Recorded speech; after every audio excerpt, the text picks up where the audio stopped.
Hello, everybody, and welcome back to Debate Hub. I am here with Chris Shelton as we dive further and further down the rabbit hole that is Scientology. Last time, we covered basically who is L. Ron Hubbard and sort of where did he come from and how he got to the beginnings of where we're really starting to take off here, which I have affectionately called the rise of the Thetans. Chris, how are you?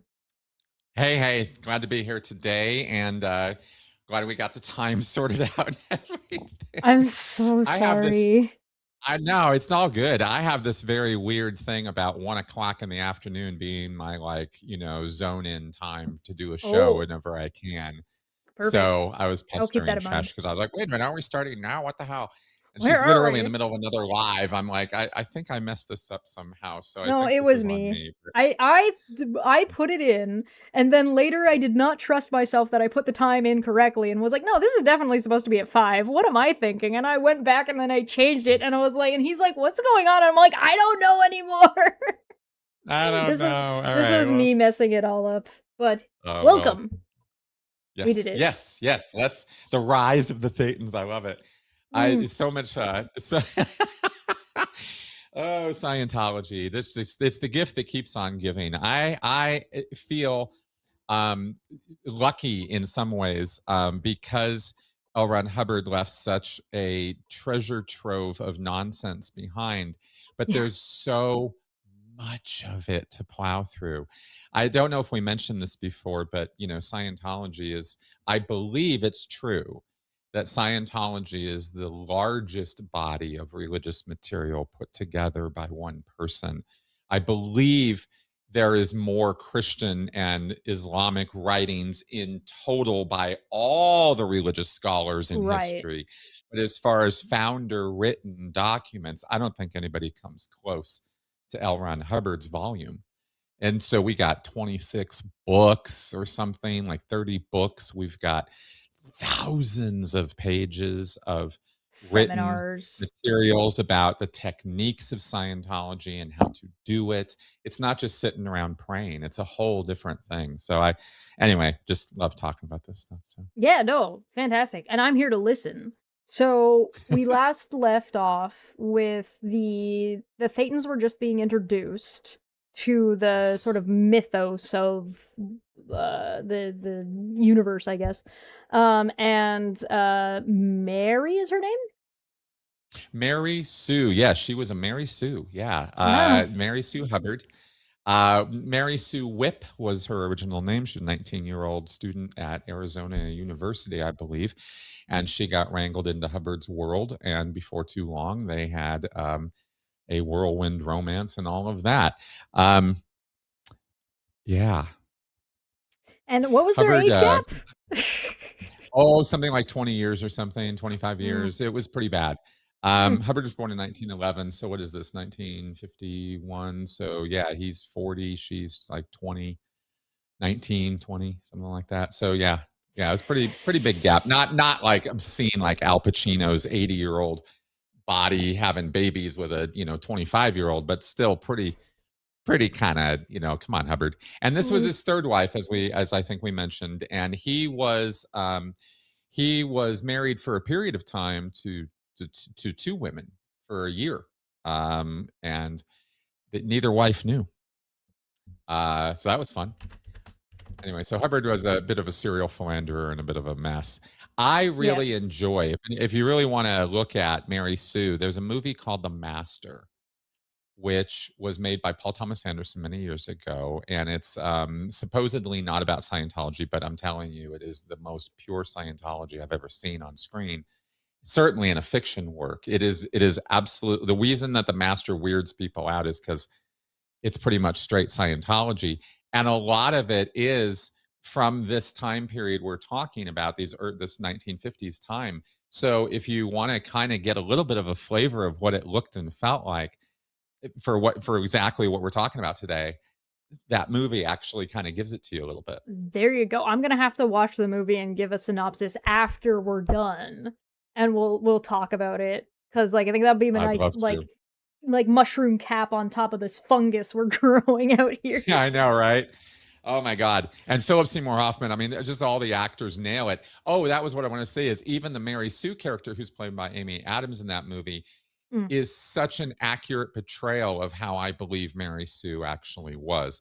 Now, I know people who knew her, and she was a multifaceted person, but she was militant, hardcore, and extremely organized, which for our purposes is actually important because in the narrative of Scientology, Scientology doesn't happen without her. Um, it's that she was that big of a deal. Hubbard would talk in his lectures about what an organizational little whip she was. You know, I mean, that wasn't just her last name. She would come in and just like crack the whip on production and getting people organized and getting people into to going. Hubbard Hubbard could yell at people, but he wasn't really good at organizing them. So he really needed somebody like her to come along, and I think she was the thing that that sort of accompanied him and allowed Scientology, which was just starting here, to to very, grow. yeah, sounds like And, they very and much this all complemented what the other exactly. needed. So that's right. She Unfortunately for the rest just of us. yeah, she just kinda had a sense for that. Yeah, And she was young. I don't know, how much of that was just youth energy or whatever too. Eventually, they ended up having 5 kids together, and a whole and she ended up becoming something very important in Scientology. She actually ended up in the '70s running the entire covert intelligence branch of Scientology and getting them into all kinds of trouble with the FBI and whatnot, but that's further down the line. So I guess we're we got talking about the 20 rise years of to go. Thetans today. Yeah. So in 1950, so I said at the end of 1951, we see the first mention by L. Ron Hubbard of the word Scientology in a public venue in a lecture. He drops this word. Um, and and I believe he came up with that word earlier. And we talked about the Dark Sword, the Excalibur book, and how Yeah, Hubbard had based a lot of his ideas on this. So he has to transition out of Dianetics because in 19 at the end of mid to end of 1951, he doesn't own the trademarks of Dianetics anymore. They were bought out of bankruptcy court by a guy. Um, just had his name on the tip of my tongue. Anyway, he was an oil guy in Wichita, Kansas. yeah, And so he bails Hubbard out. Hubbard goes to Wichita, skips town after about 8 months or so, takes all the paperwork with him, and is basically, rip and run. He's just doing a fly by night because he can't. Purcell, Don Purcell was the millionaire's name, and he believed that Hubbard was onto something with Dianetics, and so funded him for a while. But Hubbard, like he had with everybody, eventually went on the outs with the guy. And because Hubbard had a real thing about controlling everything. And that's where Scientology comes from. He has to create a new subject because he can't keep professionally using Dianetics. Even though right, he'd written the book 2 years ago, publishes it, big, huge thing. He blew it all. Basically, he hit bankruptcy twice on the thing because he mismanaged it so badly. right, So he flies off or drives off to Phoenix, Arizona, and begins a new setup there. And it's not yet a church. The right, church is officially incorporated at the end of 1953, but in this gray zone time, we have this development of this philosophy. Hubbard's lecturing to small groups of people out in the deserts of Phoenix, Arizona. We have recordings of these lectures, and it's literally in his backyard. He has a house called Camelback from Camelback Mountain in Phoenix, and that's where he sets up shop. And he has people showing up there. Also, at this time, early 1952, L. Ron Hubbard's son, Nibs, L. Ron Hubbard Jr., shows up. He had been raised by his mom up in Washington. Hubbard had been a pretty absentee father, but Nibs was right. curious about his dad, wanted to, hang out with him, and went down to Phoenix and promptly started being given handfuls of drugs to induce hallucinatory states so that they could track get this. This is just insane. So a lot of the early part of 1952 is spent with a new electronic device that L. Ron Hubbard has been given called an electropsychometer or an e-meter. The This device was not invented by, e-meters. the e-meter comes into play here.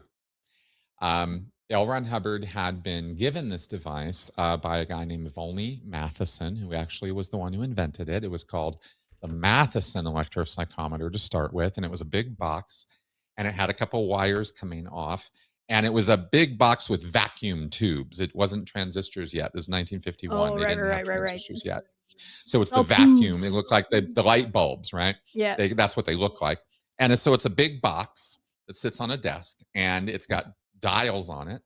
And you have soup cans. You literally take the wrappings off a soup can, put a plug on it, and two of them are put into the hands of a patient.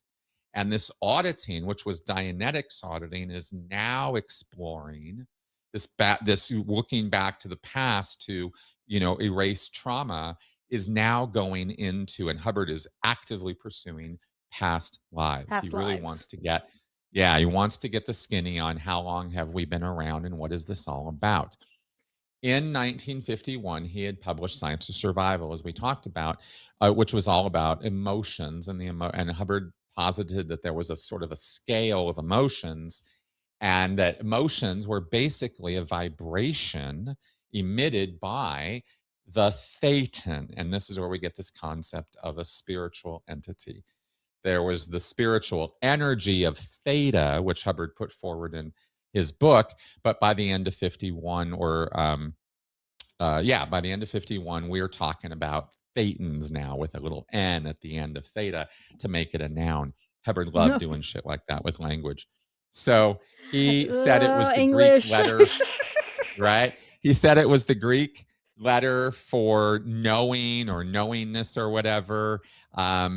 There's some debate about that, actually. Theta may mean death, actually. So there's different ways you can interpret this and stuff. But at the end of the day, Sure. Hubbard, I believe, Hubbard's tongue was very much in his cheek during a lot of this, and yet his followers were taking everything he was saying pretty seriously. And I really don't know that there was anybody more surprised than L. Ron Hubbard about that.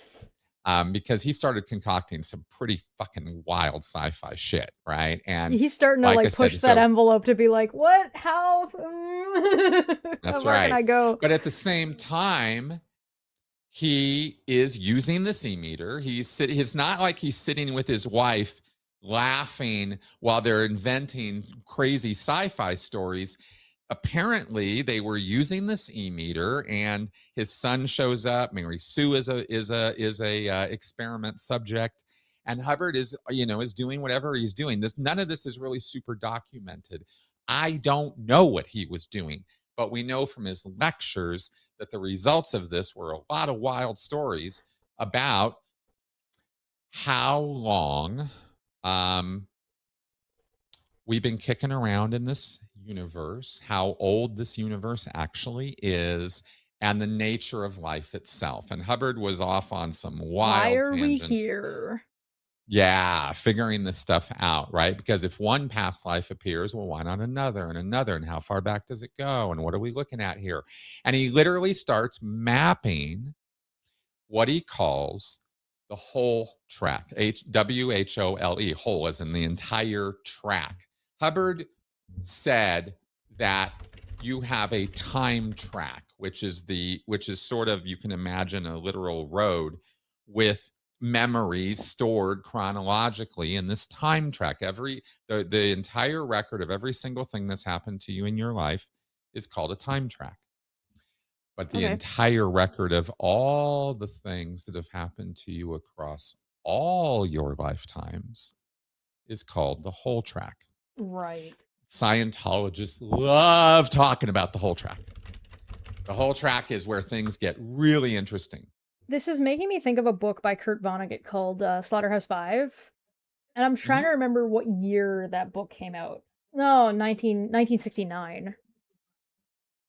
Oh yeah, yeah. Hubbard while was, later. While later, yeah. Yeah. I'm pretty sure Vonnegut was inspired by a lot more than just Hubbard, but probably. Hubbard was a sci-fi writer, as they say, but he wasn't just kind of writing stuff off the cuff. He was getting people to tell him stories. You're right, of And their he was experiences, yeah. asking, yeah. And what we have are recordings of some of those sessions where Hubbard would use the C meter, ask a lot of questions, and get information from people, all in a direction of supposedly relieving disabilities they had, or stress or trauma they had, but also sort of putting together stories about, the whole track. And so we get, emerging from this, we get narratives about invader forces, alien forces that have been through this solar system over time. Hubbard describes about 8 or 9 of them. He talks about one alien species having great big lobster pincher claws. And then he talks about the cat people and stuff like this. So Hubbard's kind of all over the place with this because he's got people telling him they're made up stories too, his wife Yeah. and his kid and others. And again, it's documented. He was feeding these guys hallucinogens and Right. barbiturates and amphetamines and stuff like that to induce these memories. So I have a question, Yeah. and I think it's a little bit relevant. At what point is Definitely. I hope. this what is do you trust me? At what point is this considered, like, this clearly was not science. But what is the delineating, like delineating line, especially in like the 50s, early 50s, that would give people the knowledge to decide whether or not this, because he thinks he's doing science, or he says he's doing science. Well, he knows Right? he's not, but he says he is. And that's all Right. it really took for people to believe him. Um, Right. I mentioned the last time that there were legitimate scientists doing science fiction writing, and Hubbard was Yes. just cribbing on that same credibility and reputation. So when you go, okay, let's put it this way. If you went right now, any of us right now went to a talk at a Mhm. at a meetup group or a community center, or at the local university or something, and we heard a scientist talk about their science, they might show us some of their studies, some of their research, some graphs they might show us showing some results of stuff they've done. But those scientists, as a general rule, are not going to sit there and open up their research notes to you and start shoveling all of it at you to prove to you that they're doing real science. You assume a lot. You go there and you're like, listen to them, and you assume, oh, this is all based on the research you did, right? And they go, yes, very much it is. But they don't show it to you. Same with Hubbard, right? He'd show up on a stage in a suit, present what he presented the way that he did, and he spoke very anecdotally, very not conversationally, but very down to earth, very relatably, you could say, Roasted and midnight politician. always, yeah, and always had yarns to spin, tons of examples of crazy stuff, and mostly he spoke in such big, broad generalities. And this was really his thing. His shtick was his lecturing. Is he would throw out such big, broad statements that it was very difficult to disagree with them outright, because you could see examples of where that would work. He'd say things like, it's a force universe, and people who can't deal with force can't really get along in life very well. And you go, what the Mhm. fuck is that supposed to mean? What do you mean by force? But then he tells you some story and you go, oh, okay. Yeah, sure. That makes sense. And he kind of gives you, and you go, oh, okay, sure. It's a force universe because, you get hit by a car and you're dead. So force obviously has something to do with, getting along in life.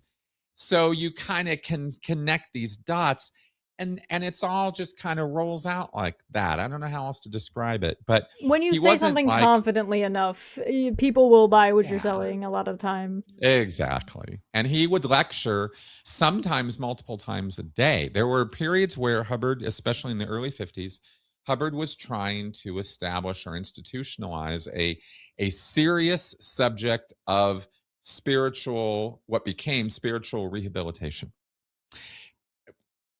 That's a big umbrella, right? You can stuck a Yeah. lot under spiritual rehabilitation, right? And he Yeah, I has this don't even, it's so e-meter. big that it's not even, doesn't mean anything. Yeah, well, pretty much.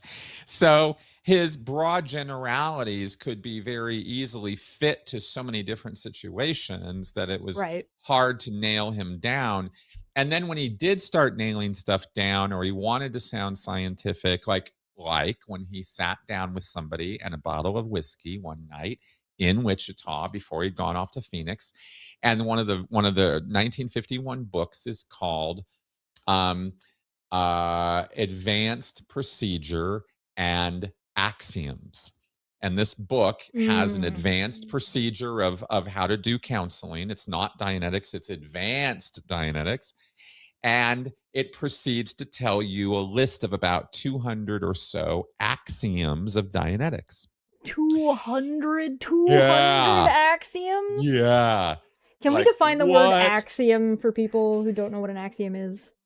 An axiom in science is a self evident or assumed truth that you don't have to prove. It's a fundamental on which you're basing or assuming, the rest of your science. For example, in geometry, it's an axiom that the shortest distance between 2 points is a straight line.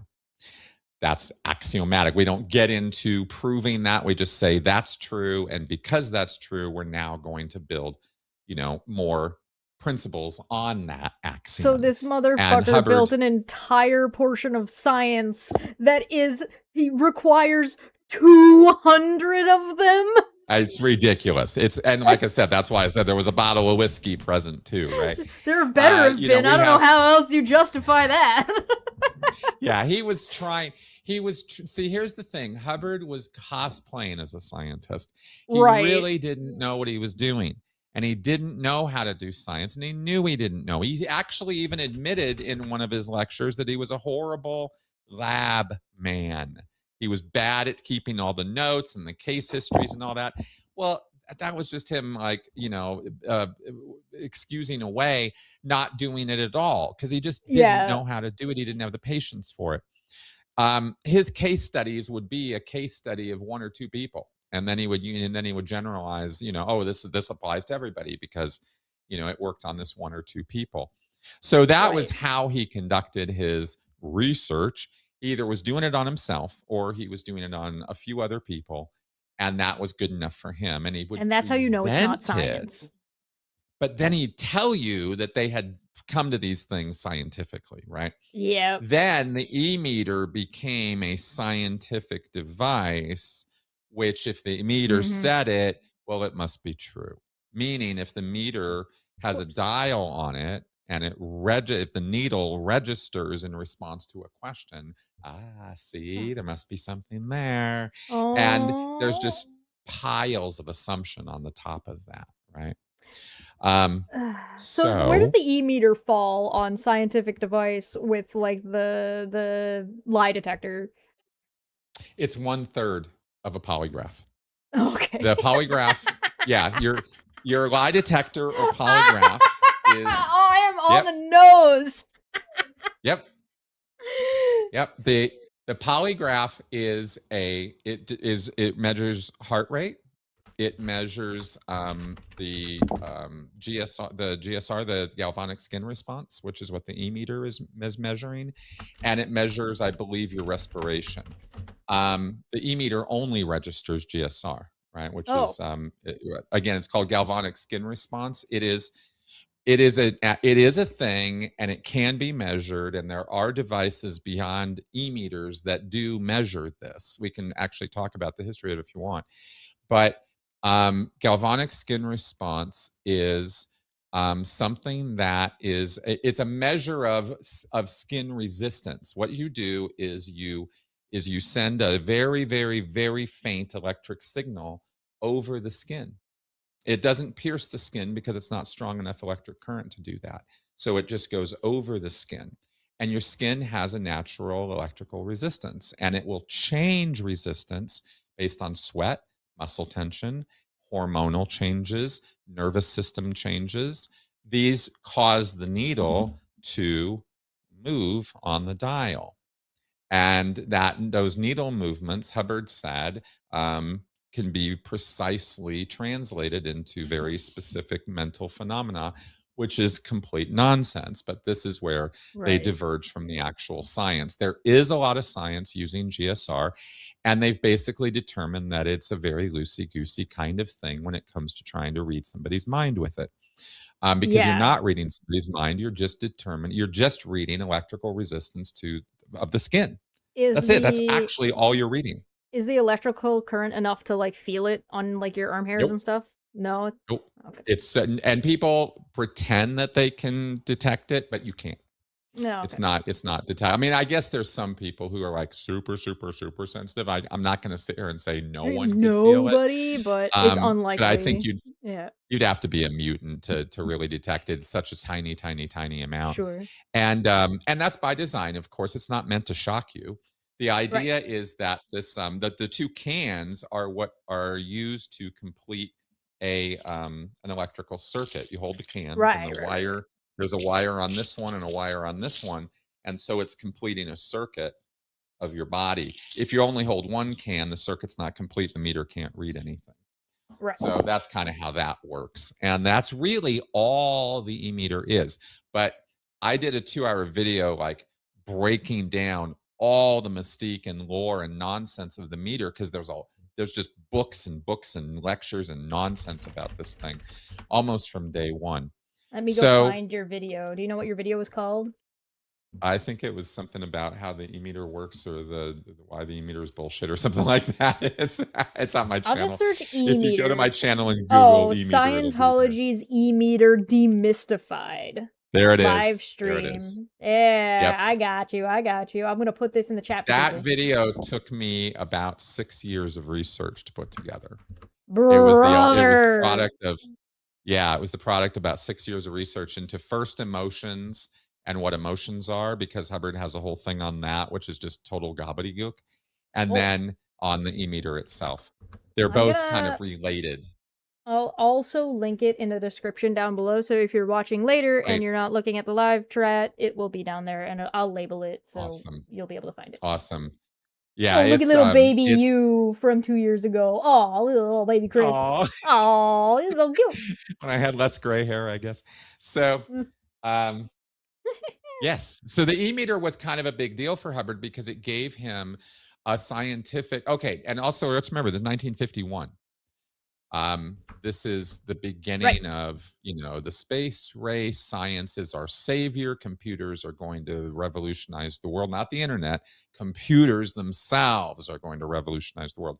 There's no personal computers at home. There's none of that stuff. So science has still got this kind of mystique connected with it and a lot of credibility. I mean, people had just seen an Hadron bomb a few years ago, drop a few years ago. Yeah. Science was scary and powerful and a big, big deal. And the potentials of science were everywhere. People were very excited about it. So the idea that an electronic device could read your mind was not at all beyond the pale for people in 1951. Oh, it would have been in a bunch of comic gullible books. It idiots. would have been in, everywhere. Yeah. Yeah, they just didn't know. And also, let's remember that the 1950s, not yet by 51, but in the 1950s is when the entire concept of the Manchurian Candidate and the thought reform and brainwashing, all of that is early mid 1950s. So what you see is a society that's a little ripe for Hubbard's particular brand of con. Yeah. And he was really sliding in on what was actually a little bit of a fad at the time was scientism. Right where he needed to be. Sciencey cults or sciencey cons were the order of the day at that time. Now we talk all about pseudoscience and we expose it and ridicule it a lot on the internet, and we wonder why it is that people fall for it. But back then, it was a lot more people falling for it. It was a lot bigger of a problem, right? So it's as much as a problem as it still is now with all the things we know. It was even bigger back then. Okay, so getting back to imagine THETANS somebody trying to do a YouTube podcast doing debunking, but it was only exclusively on a radio station that was only available in a local area? Like, oh, me, dude. Yep, exactly. And what noise ending is saying here is exactly how Volney Matheson did breadboard it and gave it to Hubbard. Now, he partnered with Hubbard. The idea was to make money. Volney wanted, it was his thing, and he wanted partnership and distribution rights and all of that because he was the Yep. manufacturer. Hubbard hated that arrangement, of course, Oh, because of Hubbard wanted course. to control everything, and he thought all of it was his money.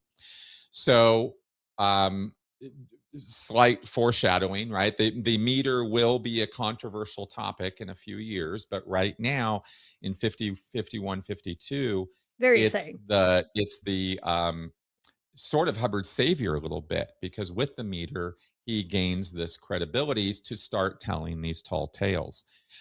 Without the e-meter, it sounds like a psychic reading. With an e-meter, it sounds like something scientific is happening, Right. right? But it's really the same thing. Because the auditing process is, as we went over, it's really just covert hypnotism. And yet people come out of these auditing sessions remembering these things, and they're convinced it's real because they remembered it. Right. What they didn't know is or see in the moment of it happening was how many leading questions L. Ron Hubbard was asking them to get them there. Yeah. And that was interesting. Going back over, we have transcripts of Hubbard's lectures from this time period, and he was leading the witness, Your Honor, Oh no. all over the place, right? And he would even put kids on the C-meter and start asking them questions. At least he Of said he did in some course. of his lectures. So he was not at all averse to taking anybody and throwing them on the cans and asking them a bunch of sharp and pointed questions about, what invader force they worked for and were they Right. stationed on Mars or Venus? That kind of thing, right? He'd ask questions like that. So, so he seemed to know things, and people would be like, "Oh," and they kind of go with it, right? Because they're in a suggestible state because Hubbard's putting them there Oh, with his hypnotic techniques. I mean, this isn't rocket science, it's Scientology, right? it's So, so uh, frustrating. It's so frustrating. As somebody who does talk about pseudoscience, as somebody who does talk about politics and watches like political rhetoric and pays attention to the questions that politicians are being asked, and then has to deal with idiots coming into my side chat with potato brain who get mad at me saying I'm asking a leading question when I ask them basic mathematics to tell me why this policy that they're proposing makes any logistical sense when applied, only to be told, you're dumb. Okay. exactly. Ugh. Exactly. Let me see. And I'm my looking up something suffering. here, see if I can Yeah, take your see if time, I take can your time, take your find time. this. Oh shoot. They don't I got seem to Dead Red Eyes said, I got my body THETANS by using a soothing cream and a change of diet. Or got rid of his THETANS. oh, Did you start lifting oh boy. kettlebells too?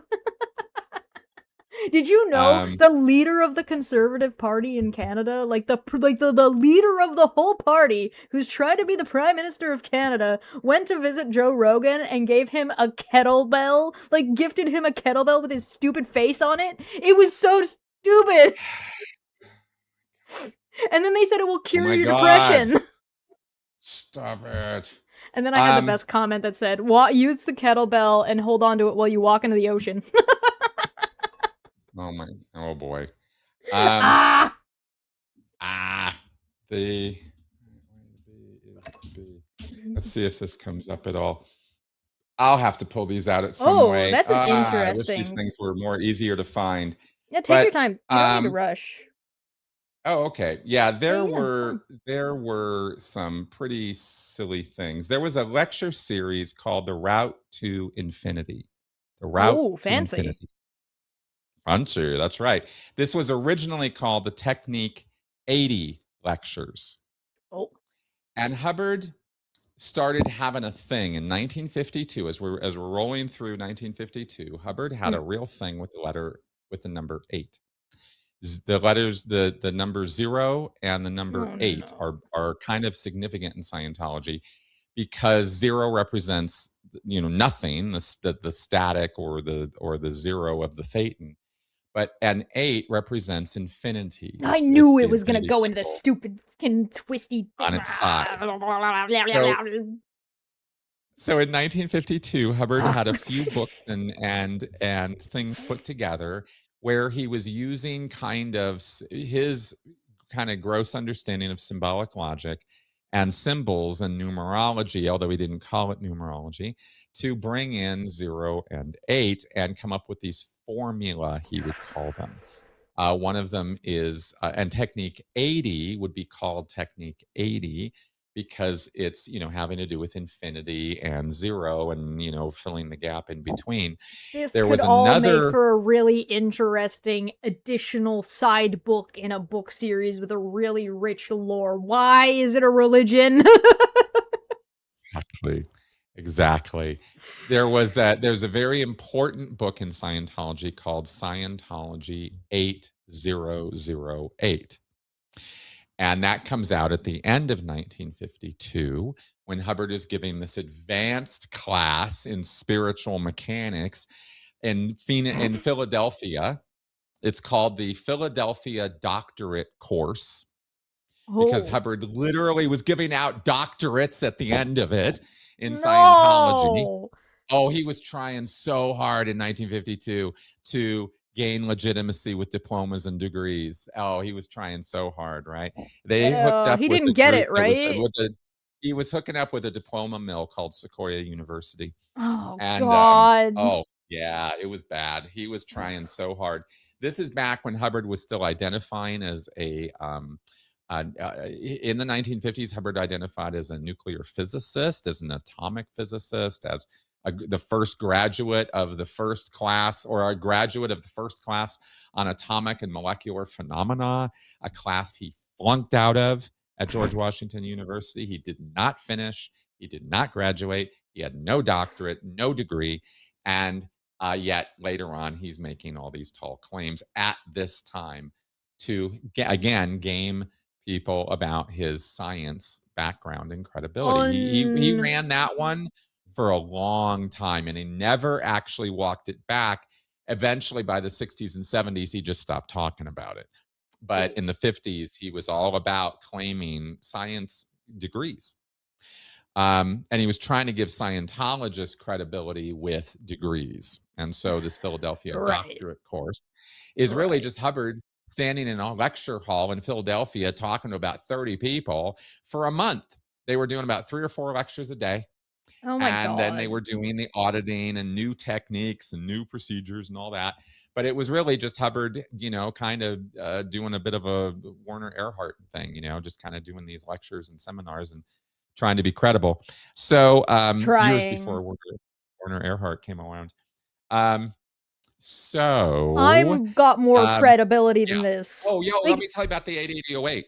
So the 88008 here's an example of the screwiness of Scientology. This is actually okay, a great example of send it. it. So 88008 is a Mhm, formula. Imagine 8008. So mhm. you are going to, through the process of 88008, which was apparently some process or procedure you could do. And Hubbard was issuing a lot of different procedures or techniques or processes.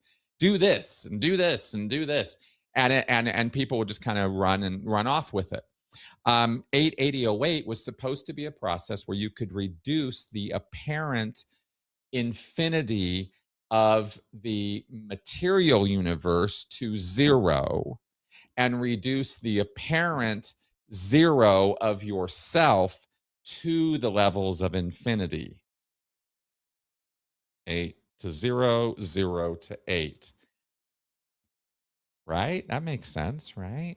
No. So Hubbard was all about counterposing and scientologically, philosophically, what Hubbard was saying was It's that satisfying to hear we are figures, right? trapped in this Yeah. universe. We're trapped in the material universe, right? I mean, So I guess. the That's apparent true. infinity of Sure. the physical universe is an apparency because you're the infinite thing, not the physical universe. You're the infinite. The physical universe is just a bouncing ball you create. You're the real power, right? Is what Hubbard kept trying to assert. And this was this was very empowering message to I some feel people, like right? You he's mean I just could, this reads to rise to me. break the bonds of the slavery of my Yeah. material existence? Yeah. I feel like this guy is just edging solipsism. Oh, boy, did you just nail it. That's exactly what Hubbard Hey! was doing. That's exactly what he was doing. Solipsism is a very accurate word for a lot of what Hubbard had It going on. Yeah, it's what it is. If I had to be, like, a little bit flippant about it and, like, distill this down into what it sounds like to me so far, it is sophistry of edging solipsism. Yep. Yep. Oh, that all the things that the commenters are saying, all of it. You're all Yep. y'all are nailing it. New Hubbard age, yep. very, very, very much comes out of Gnostic traditions. He has personal beliefs that definitely go Gnostic and anti-Christian, right? And again, Crowley and OTO stuff. Because Aleister Occult, Crowley's yeah. stated purpose was destroy Christianity. Hubbard's wasn't, but Hubbard had no love for Christianity. He thought it was a big mind control operation, and definitely New Age. But New Age, as we know, is very, very old. And Hubbard was drawing on very, very old stuff, and he knew it. Hubbard was somewhat familiar with. We can go back to Madame Blavatsky, old cultic ideas, the Order of the Golden Dawn, the Hermetic Order of, like Hubbard. What goes? He loved that stuff. There's a book called The Golden Bough. Hubbard talks about it, refers to it. It's sort of a book about magic from the early 1900s, which is sort of a work that Magic with a encyclopedically, K. if I understand it right, tells you all about systems of magic and Yeah. belief and stuff. And Hubbard was just all about that stuff.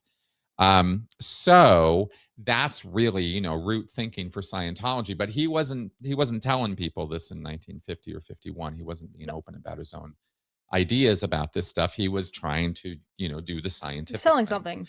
Yeah. And very much selling things. Yeah. So the Thetan theory really blows up in 1952 with all this development about 880, 8808, all this Oh yeah, and the other thing Hubbard did. Let's talk about this too, because it's gonna just make your head explode. It's Oh, just so good. fucking crazy. I should actually bring out some of the books at some point. I don't have the hard books. I have it all digitally on my floppy drive over there. But Then let me pull out this Hubbard book, also whips brings out, like, a in. square floppy drive, like an old one, again, Oh yeah, no, AOL. I said floppy drive. I meant my external. I have an external hard drive that has all I this know, stuff I'm on just it. giving you a hard time. Anyway, yeah. We're talking about the 50s, it's valid. Electronics. Here's where Hubbard kind of brings in some interesting stuff. Okay, so you have like modern day goofballs like Deepak Chopra who crib constantly on quantum physics Yeah. to sell their spirituality. Mhm. Hubbard didn't have to go to quantum physics because that wasn't really totally a thing for him in the public eye and readers. There weren't Reader's Digest summaries of quantum physics in Yeah. 1951, Yeah. but Hubbard could find Reader's Digest summaries of electronic stuff and the latest and greatest bleeding edge stuff when it came to electronics, and that's where Hubbard kind of tried to also gain scientific Tabloid credibility by science. bringing that into his explanations for thetans, as he said, because people would ask him, they go, okay, look, you're telling me theta has no mass, wavelength, existence in space or time. It doesn't experience space and time the way a pen does, right? Which is created and then eventually decays into nothing. Thetans don't do that. They never decay because there's nothing there to decay because it's not that kind of thing. How does a nothing connect to something? How does that work, Ron? I'm sure Right. he was being asked this outside of lectures because we don't have lectures where people are asking him sharp and pointed No, questions. of course not, of course not. But we know people did ask him. And Of course. what he came up with was these electronics explanations. Now, I'm gonna share just a little bit of the stuff. None It's of gonna it's make me credible. None of angry. it's real. I have taken Hubbard's books to actual quantum physicists and actual electrical engineers that I know, professionals in the field, teachers, college professors, and they just can't stop laughing at Hubbard's books. I mean, they just couldn't stop. It was hilarious. It was so humbling because for a lot, and this was years ago. For a long time, when I was in Scientology, I really believed, because I had studied this stuff so deeply and studied encyclopedia articles on electrons and electronics and all that, trying to make Hubbard's stuff make sense. I really thought I understood something about electricity, and boy, Right, did right, these right, right, guys have to right. set me straight, right? Because the way Hubbard would describe it is, he said, "Look, you have your happy little thetan, and the happy little thetan is just this little static ball of theta that doesn't, it's not detectable. It's just, but it exists and it has phenomena connected with it." 1952 was all about defining what that phenomena was. Oh, And okay. Hubbard said a thetan creates by consideration. It simply wills things into existence. It intends something to be, and it is. And that's magic. But that's Vibes. how a thetan does what it does.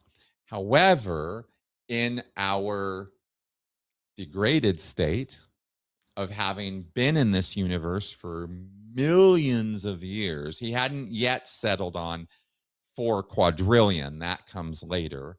Okay. That's the final number Hubbard settles on as to how long we've been in this universe. But that doesn't come out until 67. So here in 1951, he's tuning things to millions of years. I And don't he's saying that, like how adjacent this is to some actual philosophy. Like it's close enough, and like that's what sells it to people, right? Like I can understand, I can totally get why people would be super into like this chart of emotions that you can easily package them into little yeah, mascots that you could sell to people. I can see that. Like I see that. It's like the fucking Harry Potter houses. Like I get why that's like a phenomenon that people adore, because it's like a fun little cute box you can just shove everybody into, and then you can have fun with it, and it can be toxic, it can get bad if you do it wrong, but if it's just for fun, like who cares? But that's not what Hubbard's doing, is it? No, he's a dick. no, Hubbard is laughing at his people the whole time, and we're pretty sure of that. We're pretty sure that he was laughing at everybody while he was saying all this shit. Oh Yet at the yeah. same time, there's later indications in his life that he fully fell into believing all this shit. So Like eventually fall he for your own does, bullshit, right? And also yeah. like especially somebody with this kind of like mentality that we know, this kind of like control issue that we know, this kind of like superiority complex where he's getting a kick out of, oh, look at how smart I am, I'm better than all these people who just listen to anything I tell them. Watch the dumb shit I'm gonna tell them next. Exactly. Mhm. Exactly. I happen to believe personally that that's a phenomena of all cult leaders. I think all of them Mm. eventually are just like, have whatever moments they're having with their people, and then go behind the stage and are just like, I can't fucking believe I'm getting away with this. Yeah, yeah, I yeah. really think that that's true. And Hubbard would be no exception to that. Yet at the same time, man, you try to call him out on anything, you try to like be critical of him or anything, he will just rip into you like nobody's business. It's actually, again, it's really all shown in the master quite well. Paul Thomas Anderson really did his research. He really did. So, okay, so I told you about the, yeah. So the electronics. Let me tell you about this because it's just so fucking crazy. So Hubbard says that a thetan is capable of generating energy. It's capable of generating electronic flows. The nothing. And The nothing is capable of the nothing generating is energy. exactly, the nothing doesn't create energy as a byproduct. It creates energy knowingly and willing Intentionally, and yeah. Okay. purposefully, yeah, intentionally. And in fact, this word intention in Scientology really has these ideas as the root of it. Intention is huge in Scientology. Manifesting your Yeah, intent manifest or your destiny. Yeah. will Mhm. is, um, well, let's be blunt. The goal of magic and magicians, not stage magicians, not Penn and Teller, the people who practice what they really believe is actual magic, the way they describe or talk about what they're doing is it is a manifestation of will or intent. And Yeah. magic is the process or procedure of of manifesting your intention. And that's what spells are all about and incantations are all about. That's what prayers are all about. Yep. Prayers are really just downstream spells. You're just a warlock. You're just trying to, well, what are you trying to do with a prayer, Yeah. right? You're intoning somebody else to manifest your intention. You're asking them, do what I'm Right. telling you to do, right? Yeah. But in magic, it's the source of the power tends to be you. And but it could be other supernatural entities or spirits, and Hubbard did believe in those. Yeah. And this is what ends up in Scientology as body thetans, which we get to much, much later. Yep. But in 1951 and 52, Hubbard isn't talking about body thetans, he's talking about entities. There's a book that comes out in 1952, which is the wildest shit. There's actually a Wikipedia page on it called History of Man. Oh And in no. this book, it's a very thin little book. And it's all part of this whole 1952 shtick. Oh no. History of Man. So awesome. It's Hubbard says it's a cold-blooded, factual account of your last 76 million years. And he describes evolution, the evolutionary line, the protoplasm line, how thetans have not always just been connected to human bodies, but to, earlier versions of bodies, and in fact kind of, push them along in the evolutionary process. He talks about another semi-spiritual entity called a genetic entity, which is actually sort of the driving force behind what makes evolution happen.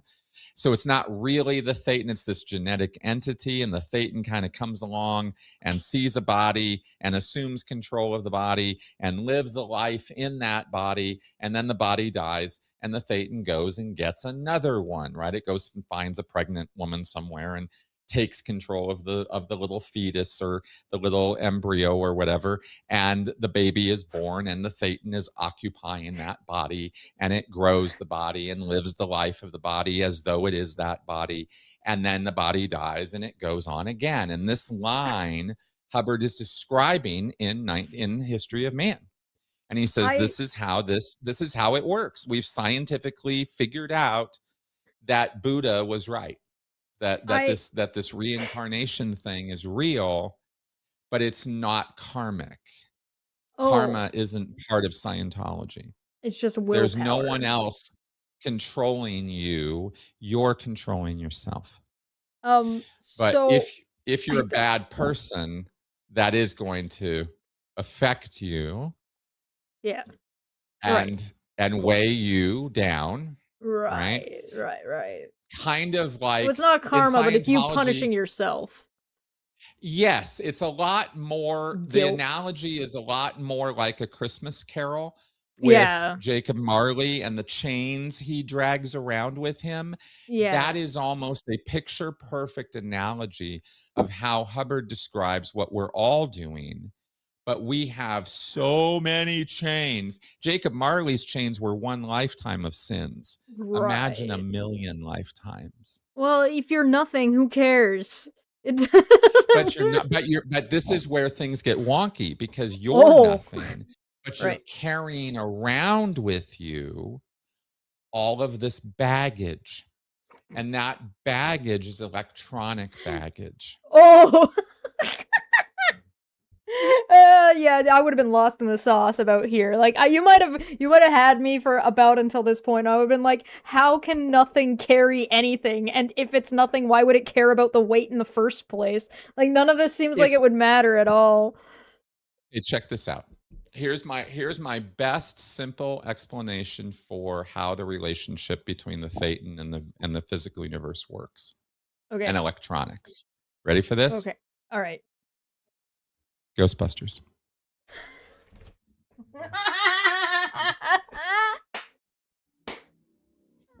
Proton packs, right? Proton How do they packs. how do they capture the thetans, right? Because because because Hubbard says in History of Amazing. Man that there have been more advanced forms of electronics on other planets in the past than we have here on Oh. Earth right now. We are very primitive, Hubbard says. Oh, right. electronically. Of We have a course. long way to go, and we're going to develop much more powerful forms of electronics. And Hubbard says in the past, there have been societies that have actually trapped thetans using Oh, electronics. the What's undetectable thing. Ghostbusters? Yeah, it's the Ghostbusters. Trapping ghosts with electronics. Yeah, with yeah, with proton packs, right? yeah. And then putting them into a cage that is an electric field that traps them, right? And then the movie, they open up the fucking grid, they shut it down, and all the ghosts Yeah. get out. That's the kind of thing Hubbard was describing in 1951 in the history of man. He I lays it all out. It's not even like subtle. I pulled So up the he Wikipedia article, like the Wikipedia for it, and I shared it in the chat, but I Yep. noticed that it said, I was skimming it a little bit while you were Yep. talking, and it says it has been described as, quote, a slim pretense at the scientific method, ellipses, blended with a strange amalgam of psychotherapy, mysticism, and pure science fiction, mainly the latter, end quote. Accurate. Accurate. That's great. Oh, History of Man is one of the most ridiculed books in all of Scientology, from the Good, outside probably. because it's so insane, right? Yeah, it sounds Um, pretty cracked.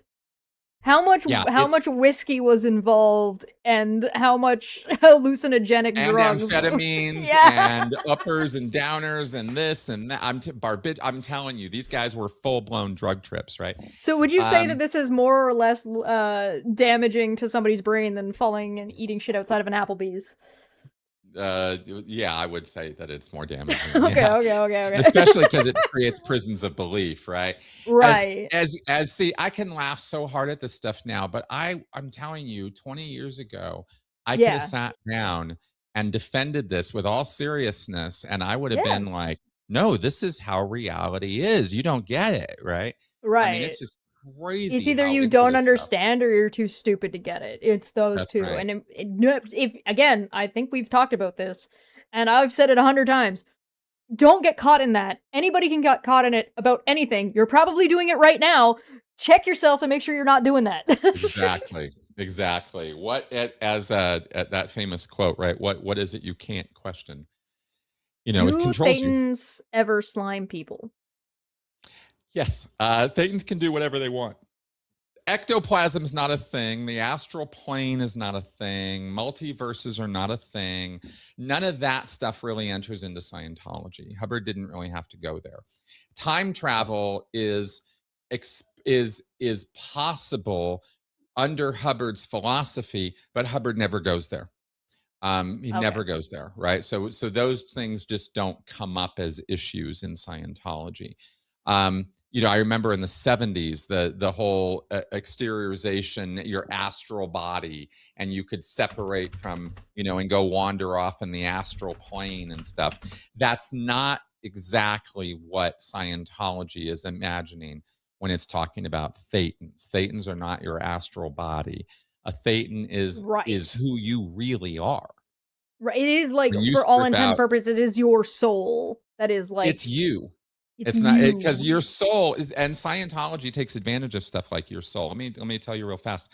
Yeah, My yeah. mom grew up Catholic, and one of the big hooks for her in the Scientology introductory lecture she heard was when the What lecturer is? said, "So, okay, so you have a soul and it's going to go off to heaven when you die, but what happens to you?"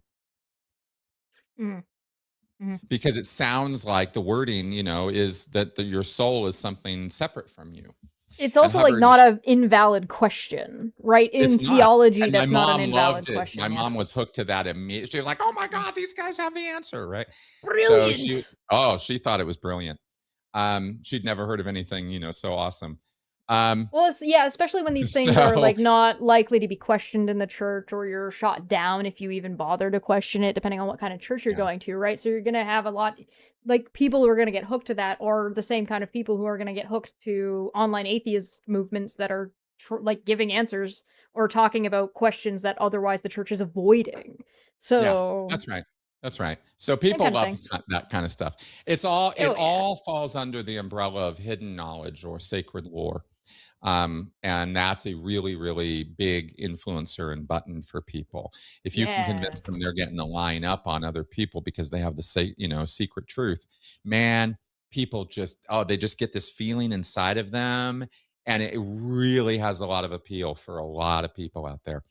Okay, so Yeah, dude. um, oh yeah, okay, so electronics. So okay, so Hubbard says Yeah. because he's trying to come up with explanations for, okay, Ron, if a thetan is nothing and it can just kind of slide out of whatever, and it creates by consideration alone, then how do you trap it? And Hubbard goes, you trap it by making it think it can be trapped, by convincing These it are that it 40K has, orcs. that it is limited. This isn't that crazy if you look at how cults work, right? Yeah, no, valid.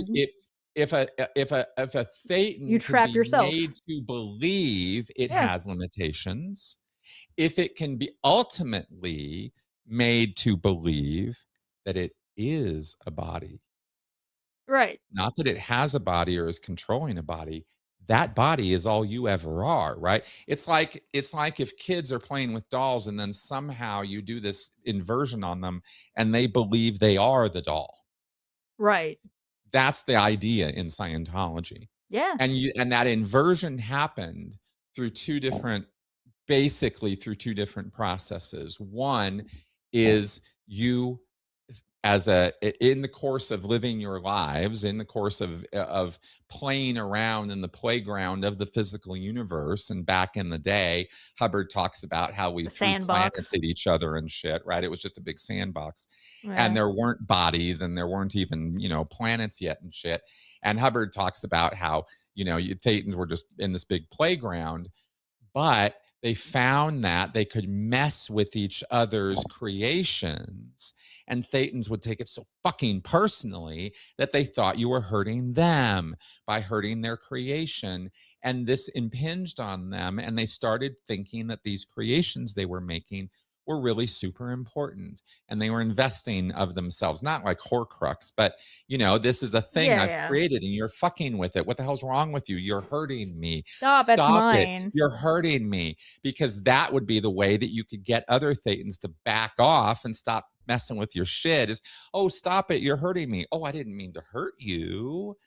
And then suddenly there's a concept that never existed before. You can hurt a thetan. Right.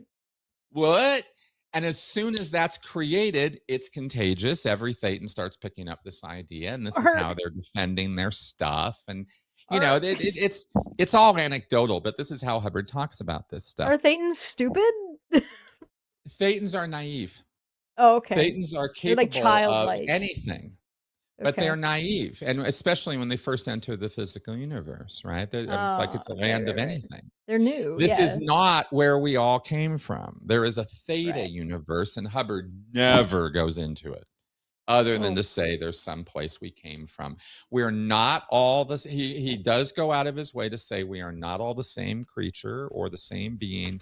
We are not all aspects or tendrils of a theta coral reef or something.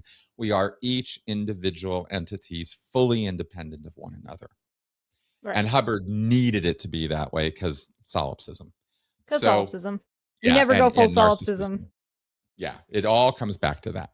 Ugh. But that Ugh. that thing that I just described is one anecdote Hubbard shares of how you could convince a Thetan to depower himself. And that's the trick. I Because mean, how I do think that's you like a trap? real thing. It is very much a real thing of people Well, getting stuck in prison of their belief own is, heads and stuff. Yeah, yeah. absolutely. That's very convincing. It is. It's Because it's very true. convincing because it's so plausible because we see it Yeah. all around us all the time. Yeah, We yeah. all can be very, very critical of other people's prisons of belief. But as you mentioned earlier, right, we never really turn that critical eye on ourselves, right? No, it's all you people who are the problem. I'm fine. Right? And Everybody Hubbard else is is like, wrong. yeah, exactly. And Hubbard's like, well, actually, way back in the day, you kind of did yourself a dirty and you agreed to all of this. And here we are, right? Because you forgot and you forgot so fucking hard that you forgot over and over and over again. And this is where the second half of this comes in, which is you start becoming evil. You start becoming damaging or destructive to other people's or to your own creations, or what Hubbard calls mock ups. And by hurting those mock ups, you start believing you're hurting the other Thetan, and you start developing what are called evil intentions. And evil intentions are basically decisions to hurt or destroy. And this is where we come up with ideas of good and bad, right and wrong. Hubbard correctly notes in the axioms that, because there's a later version of axioms, which are Scientology axioms. So you have two sets of axioms. You have Dianetics axioms and Scientology axioms. And in the Scientology axioms, Hubbard talks about how a Thetan creates by consideration alone, and how goodness and badness and right and wrong are simply considerations. At the end of the day, that's true. You know, whether something is good or bad depends on your point of view. But Hubbard then says that this was part of the trap, is we started believing we were doing evil to others, that we were hurting Therefore, others. it was. And Hubbard says that Thetans are basically good. That is a principle in Scientology, and it's an important one because it's part of the trap. Is because you're basically good. Your inherent nature is good. You don't want to hurt other things. But because you start believing that you are hurting other things and you're developing these evil intentions, how can you can control that? How can you manage that? You start pulling in your flippers. You start pulling in your own flippers. You start going, oh, I sent out that laser beam. I sent out that electronic beam, and it hurt that thing. I better not do that again. I mean, I guess this tracks, right? Like, this tracks. If you're a nothing that has a desire and wants to do a thing and can do a thing by thinking about doing the thing, therefore becomes now that nothing becomes a thing, and that thing projects and causes things to happen due to willpower. If you start having bad intentions even though you don't mean to, your bad intentions that are just because everybody's got like those things happen in the back of their brain without, because that's just humans. So Thetans are human. And they have to are be. the core of what makes humans human. So sure, right, absolutely, and you're nailing it. okay. You're absolutely right. It tracks. It makes sense. It makes sense. It does. Like in its own. So you're pulling in your own flippers. Yeah. And now let's add time to this equation. This is going on for millions and millions and millions of years. So you are accumulating experiences, and eventually Hubbard says planets form and bodies form, like life entities form, and there is nothing more interesting to Thetans than what looks like independently motivated life forms that aren't from Thetans. They're like, what the hell is this? Where's these bodies coming from? What's this all about? Absolutely fascinated by it. Hubbard says, not realizing that it's theta that is empowering life of any kind, and the Thetan just doesn't see it or recognize it or whatever, and they get into this degraded state. The whole idea, basically, at the end of the day, to summarize all of this, is that you are limiting your own power from your native state of godhood, really. We live in a fallen world. To live in this fallen world and live in a life where you have one body and you believe you're in this body and that body is who you are. How do you bring God down to a body? How do you do that? Well, God has to do that to himself. Right. And one of the ways that this is that the person assists their own downfall is by actively hurting or committing evil against other people, and seeing the results of it and going, and pulling in their flippers even harder and harder again and again and again, and setting up self-policing mental mechanisms to never allow myself to do that again. And then agreeing when another troop of Thetans comes around and says, you know what? Here's what you really need to do. You need to go sit in this box for 1,000,000 years and get electrically, zapped. and that'll cure you, Right. right? It's the Thetan, quitting smoking through electronic zapping method, right? And Hubbard says, anything you can imagine has happened. So all the million different variations on these themes all the time in all the universes has existed for all of those things to play out many times over. This sounds like the So, way to get over it, though, as a Thetan is to meditate. well, is to take responsibility for all the wrongdoing that you've done, because what But Hubbard why would you says need that to? Right? because Go that's the ahead. only way you can let it go. If the way it works is that Yeah. it's not just decisions. There's another layer to this which I haven't told you Right, about right, yet. right, right, right. Okay. Oh, The Thetan starts, and this is all way, way, way, way back, long, long, long motherfucking time ago, right? yeah, yeah, yeah. Way before Earth, way before bodies. A Thetan had already agreed to limit himself, had already been trying to limit himself, had already been trying to prevent himself from doing bad things. But along with all these little creations being so interesting, the Thetan was also convinced somewhere along the way that a memory track of all of this would be really, really valuable. That having pictures or mental images that you could pull up, in other words, Memory. snapshots, photographs, scrapbooks of your experiences would be very, very useful, because you could show them to other Thetans and then they could see where you've been, what you've done. Sharing And knowledge. you could remind yourself, right? Because we can't know everything. Hubbard says actually Thetans do know everything natively. They just want to Mm. know something, they know it. But we're fallen angels, so let's not think of ourselves as God anymore. Now we're a fallen angel. Now our powers are limited, and we've been doing bad to each other, and that's caused us to pull in our flippers more. But we're convinced that pictures are important, and they're not. But Hubbard was really obsessive about memory. And he really had a thing about remembering everything that's ever happened to you, a thing that is pretty much impossible to Yeah, develop that's as a skill. But Hubbard, to yeah. this day, it's in Dianetics that when you go clear, you're going to have full eidetic recall of your life. No clear that I ever met does, but it's in the book. It's a promise Sure. Hubbard makes. So memory suddenly becomes a very important thing to a Thetan. So, how do you store pictures? You don't just know them, you store them electronically. You can't carry, a Coke can from one life to another, but you Right. can carry a box of energy from one life to another. You can So you carry it like baggage. compartmentalize your life, and now it's put away on a shelf somewhere. And if you could do our thing, then you can go back and open that box and go look and see what's inside of it. Exactly. And the way that you have that box and the way that you are taking all those pictures of all the things that have happened to you, Hubbard says you set up a mechanism, a picture making mechanism. That's called your mind. Right.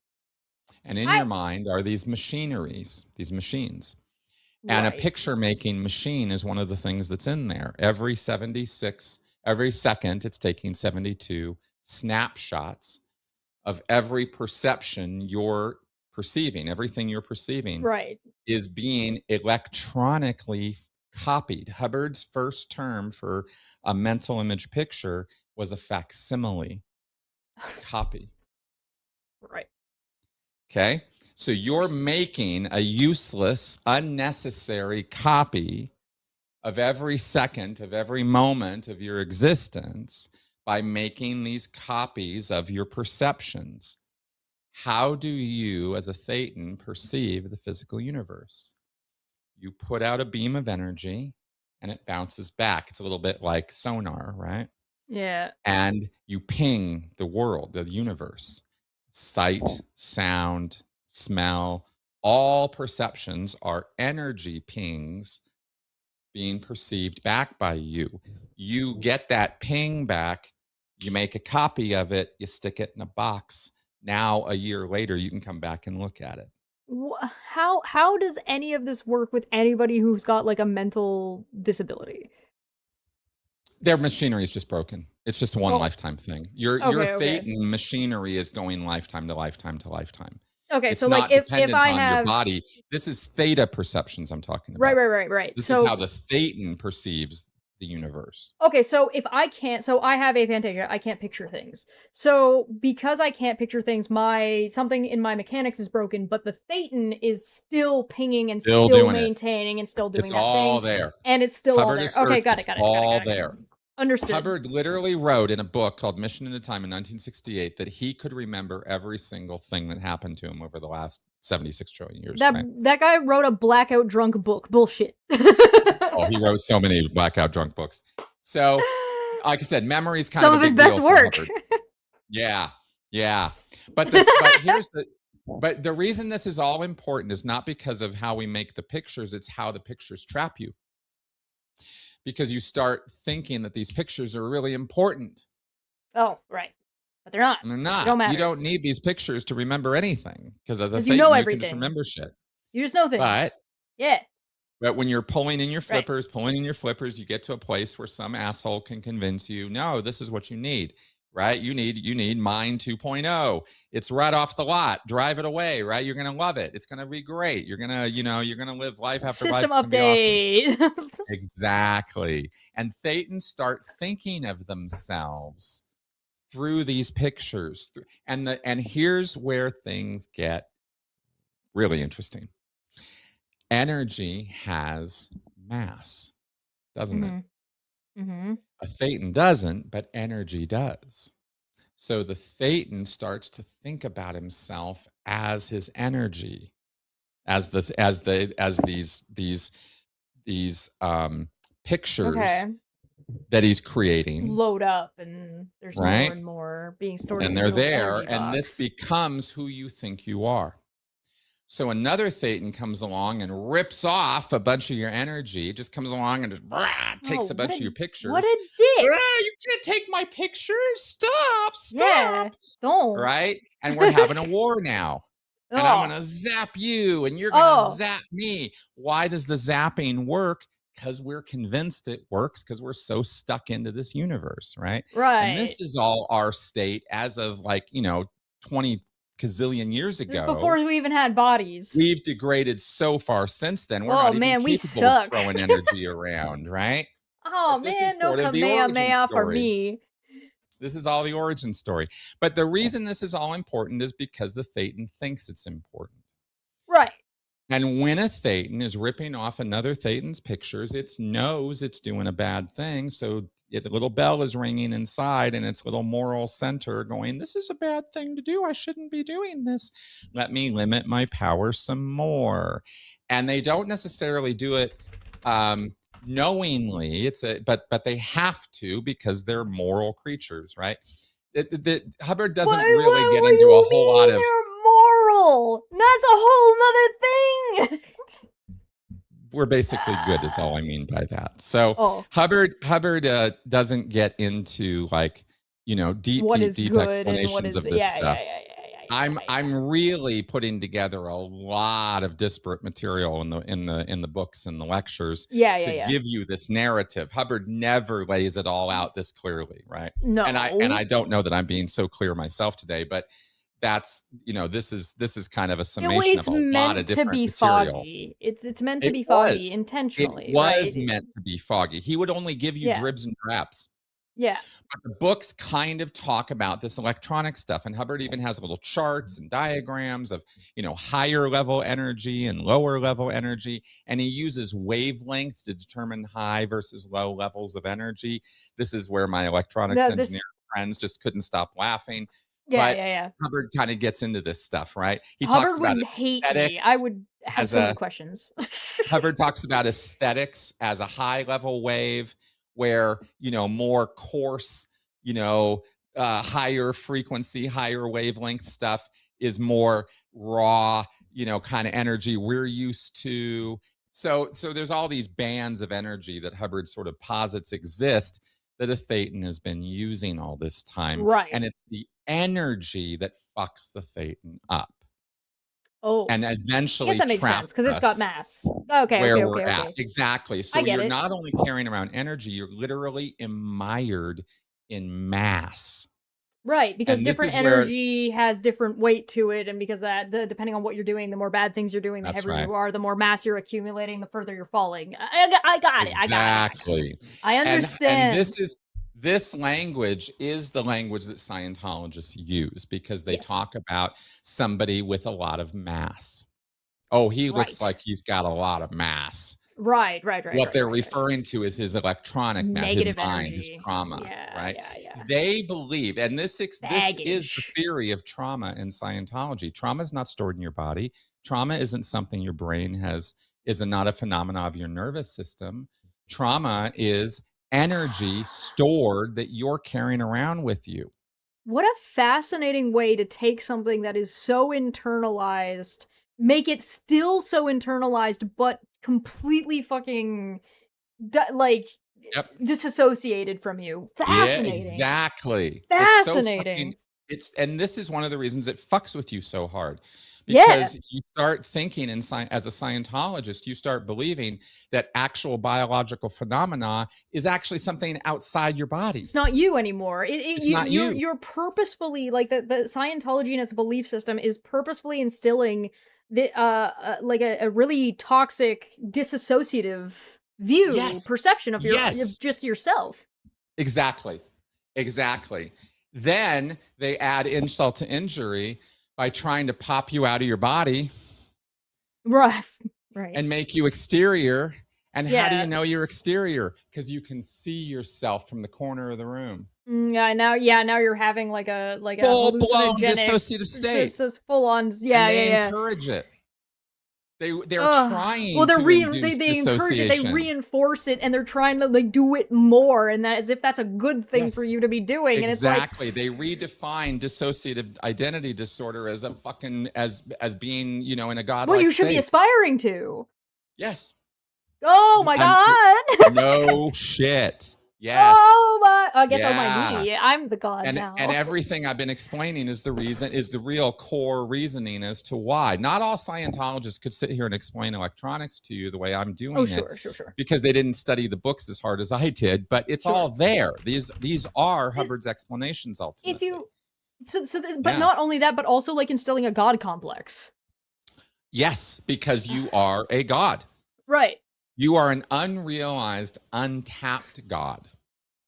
And you can't get to your full potential without the Scientology processing called auditing. That's the route to get you back to godhood. Right, So if you want to know right. why people pay Scientology $1 million fucking dollars, They want to be that's god. why. That's the carrot they're chasing. Well, it really doesn't help if this is targeting specifically, especially like targeting like whale-styled people. So like people who have a lot of money, who want to live forever, who are looking for these things, and who already have a sense of superiority to begin with because of their immense You wealth. got it. You got it. That's right. This, Who was I'm that gonna have to retitle this one. Chesh has an epiphany. You got it. You nailed it. And that is where these whales live. These big donors to Scientology are completely wackadoodle, but they're wackadoodle because they bought into Hubbard's crap. Just no different than, who are some of those Silicon Valley assholes who are trying to live forever, right? It's the same mindset. And their gated communities and their xenophobia, right? And like controlling and doing genetic population. Like the fucking Elon thinks he's got to have a bunch of kids because his kids are better than everybody else's kids, except that one he refuses to acknowledge. Right. So my point being that these guys have crazy ideas. Yeah. They get into the rarefied air of the 1% where crazy becomes normalized because whatever they want, they're just surrounded by yes men. That's a whole other, crazy land, but it's just as crazy as Scientology. Yeah, and we can make those connections, right? Yeah, the psychology that goes into somebody like just being put into a place where they're treated like a god, they will eventually start believing that is the case if that is the only thing they're surrounded by. Because to a degree, it's true. Because when you say something, people do it. So there is a level of truth to what is going on, and just that enough truth of what's going on, and just that enough alteration to your perspective, as well as just completely just surrounding yourself and embedding yourself with nothing but that, there can't be anything else. That's all there is. That's how I said. That's their normal. you know? Where's my angry monkey? It's wild. It's wild, wild stuff. So you got to imagine that Scientologists basically have this idea, to whatever degree they believe it or have read about it or been indoctrinated into it, they believe that their body is not just the body, it's that they believe they are a composite Right. organism, that there is a body, there is a mind, and there is a thetan. And the thetan is the superior thing, but it's glued with super glue to the body with the mind and with the electronics.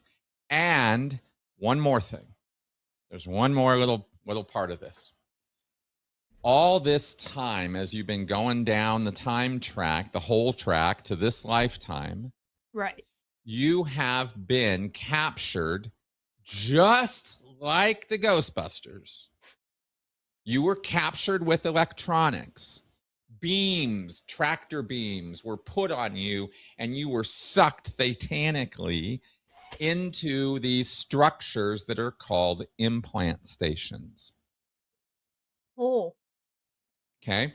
So that we doesn't talk sound good. about, I mentioned the invader forces earlier. Yeah. What if, okay, imagine this. Here's the best way I can explain this, and I think this is the best way I've come up with that's the most relatable. Okay. Imagine the Ghostbusters trapped a ghost, Uh, got hold of one, uh-huh. put it in a box, Yeah. threw it in the force Grid. field, right? Got it. Got it. But then started torturing it. Oh, that's not very nice. No, it's not nice at all. In That sounds fact, what icky. if they were purposefully torturing it to create a Manchurian candidate? To create a thetan that would do what they wanted it to do. That it would become Oh. compliant to their wishes. Trying to control a god. Tracks. That's right, because you've got a god in a state where it believes it can be trapped by electronics. Yeah. It You got a god. What do you believes do it with is it? that it believes that when you beam, when you hit it with 1,000,000 volts, it has to listen, right? That has an effect on it. Yeah. It starts to become manageable. It becomes compliant. You can give Oh. it what's called an implant. This goes so much in like the 50s line too of mind Yes. control and It's like so yeah, it's 1950s, so right? 1950s. So 1950s. Yeah, So what does God need with a starship? Yeah. the various civilizations that have sprung up over time, and there have been, millions of them, right? Some of them have engaged in implanting because thetans come along like a ghost. Yeah. It's disturbing. I'm trying to have a party and this fucking spirit comes along and fucks up my corner piece. It's drinking the punch. It's messing with my party. What the fuck? Get this fucking thetan out of here, right? Get this ghost out of here. And along come the Ghostbusters and they trap it and they bring it over to their prison, but they don't just keep it in place. They implant it to never come back. Don't fucking come back, right? Don't fucking come back. And maybe you got to hit this thetan with 1,000,000 volts about 20,000 times before the lesson gets through to it and it doesn't come back. But now it's carrying around this implant. Oh. Don't go to, planet Xerxes. Don't go to planet Xerxes. Don't go to planet Xerxes. So He's there are got this off bodies limit that sign are in his not head. thetans and What's bodies that are, so that there's existence and life that exists that are not thetans as well. Okay. Got it. Well, yes, there's theta and there's thetans, and don't Right. fucking try to get me to explain the Okay. difference because Hubbard never did. All right. So yeah, Question mark. So implants, but the implant thing is an important concept. Yes. And implants can get super specific, and it's not just about trying to get you to stay away from, planet Xerxes. It could be that I, as a invader, have aspirations to invade this planet. Yeah. And there's a bunch of thetans and bodies on that planet, and I'm going to capture them between their lives and I'm going to implant them to be loyal to us when we land. Oh. Or I'm going to implant them to God go as to a weapon. sleep. Couldn't be. Sleep. When I turn this light on, you go to sleep. It's conditioning. Hubbard's just talking about conditioning. Yeah. But he's talking about thetan conditioning. Just Pavlov's dog shit. Yeah. And this is Hubbard's explanation for the Manchurian Candidate. This is Hubbard's explanation for brainwashing, right? It's all conditioning. But it's done on a theta level with heavy duty electronics. And this is how you ended up in the state that you're in, is you were assisted in your degradation by other thetans implanting the fuck out of you. Oh, right? And a bunch of dicks.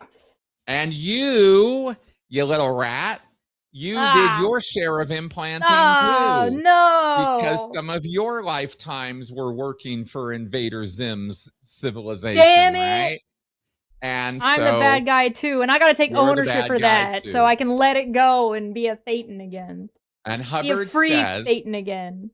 And Hubbard says that we as thetans eventually devolved into a kind of cyclic existence of having a series of lifetimes where we would be the cop, and then kind of flipping the script and having a series of lifetimes where we were the robber.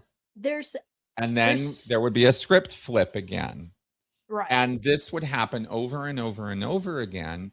And that identity shift he brings in also has its own. If you ever wonder why people on planet Earth are always looking for themselves, that's the reason. Because you've been implanted to believe you are everything and everything at one point or another, and you're so fucked up and confused at this point, you're just doing what you're told. And Hubbard says that at this point, everybody has been so hypnotized and so dumbed down and so artificially implanted with so many commands and so many points of compliance that at this point, pretty much everybody running around on planet Earth is in a kind of semi-hypnotic or fully hypnotic daze most of the time and just runs around doing what they're told. Yeah. Right? Hubbard had a pretty low opinion of people, and Hubbard, let's never forget, was a master hypnotist. And this was right out of World War II. And it's right after World War II. So Hubbard would brag about how he could hypnotize a room of people. He talked about it in his lectures. So Hubbard really had a pretty low opinion of people, but he came to believe that this was the reason why. Right. And the whole point, from this point forward, every single thing I ever tell you about auditing in Scientology is all about undoing everything I just told you about. Okay. In an ultimate sense, that's what Scientology is promising to deliver to somebody. And from this, if you could imagine freeing all those ghosties and somehow in the process of freeing them, actually relieving them of all of that conditioning. Yeah. So they could make their own damn mind up about what they want to do and once they're out of the prison cell. Yeah. That's what auditing promises to do, is it's going to get rid of all of it for you. And you're going to be returned to your godlike natural state. And that term, the term used to describe that in Scientology, is operating thetan, or OT. So all of the confidential, super high level hush hush stuff in Scientology has to do with OT. The big boys that know what's going on. And there are 8 levels of OT. The OT levels, 1 through 8, of course, get 8. you back to 0 and 8. Rehabilitated state. Yeah. It all comes back around in this infinite flipping loop. All right, we have been live for an hour and a half. This doesn't seem like a bad stopping spot, or no, if it you're seems like just a perfectly good place. Taking a break. Okay. But I just wanted to get to that rehab point because I wanted to, because all of this theory begins in 1952. Yeah. So there you and go. Like we need all this ground level stuff to be able to even understand what's None going of Scientology really makes any sense if you don't know this stuff. Well, it's intentional. It's intentionally murky on purpose. Oh, give me 1 second. Ah! That's right. That's right. Yeah, supposedly there are 15 OT levels, but let me just tell you right now, beyond OT8, none of them even exist at all. They're not written, nothing. There's no OT levels beyond OT level 8. At some point, Miscavige might get it into his head to write something, but it's not his forte. He's not real super good at it. So we'll see if he ever delivers or releases the rest of the OT levels. But right now, it's only up through 8.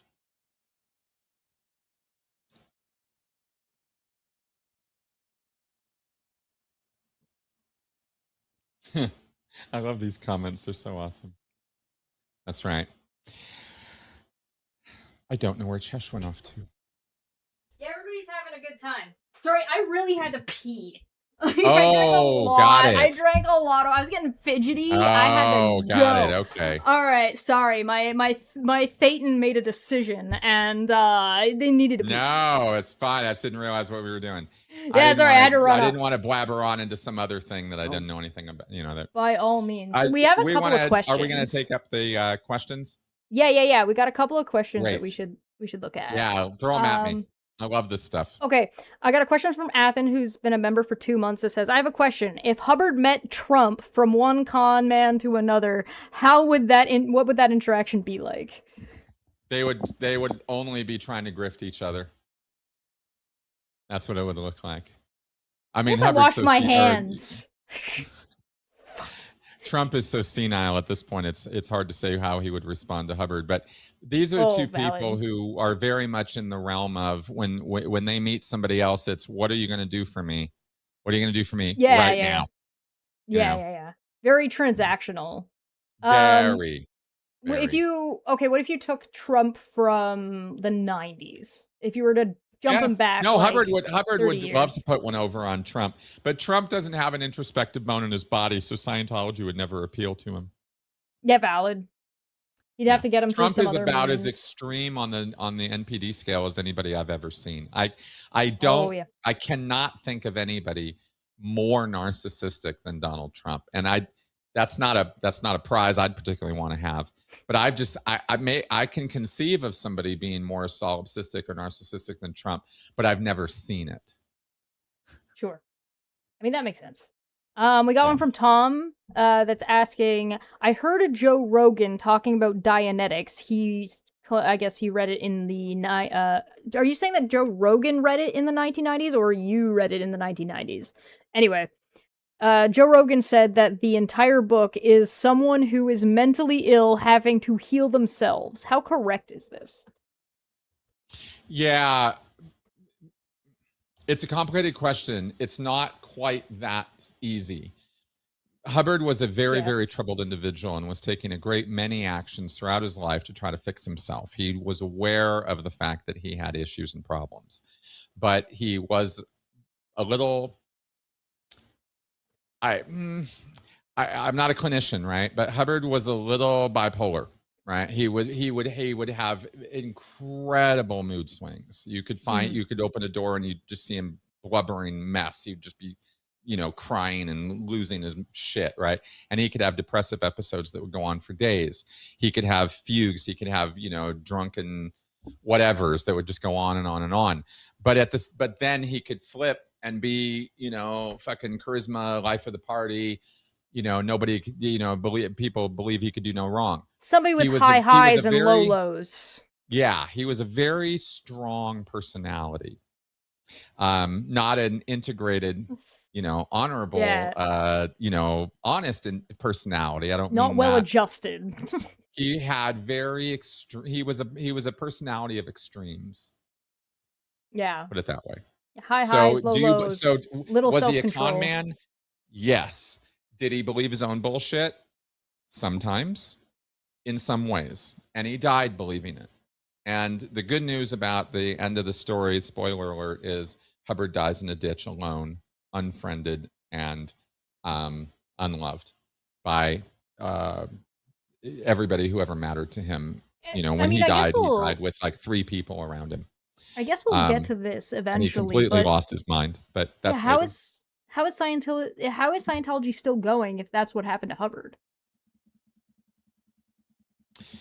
Well, facts don't have a whole lot to do with longevity of Once the cults. once the cult is established and operating, Yeah. as long as the power vacuum can get filled, it doesn't really matter. And it did, because it had already been filled. Mhm. Miscavige kind of assumed power before Hubbard was even dead and solidified it within a year of Hubbard's death. That's impressive, actually.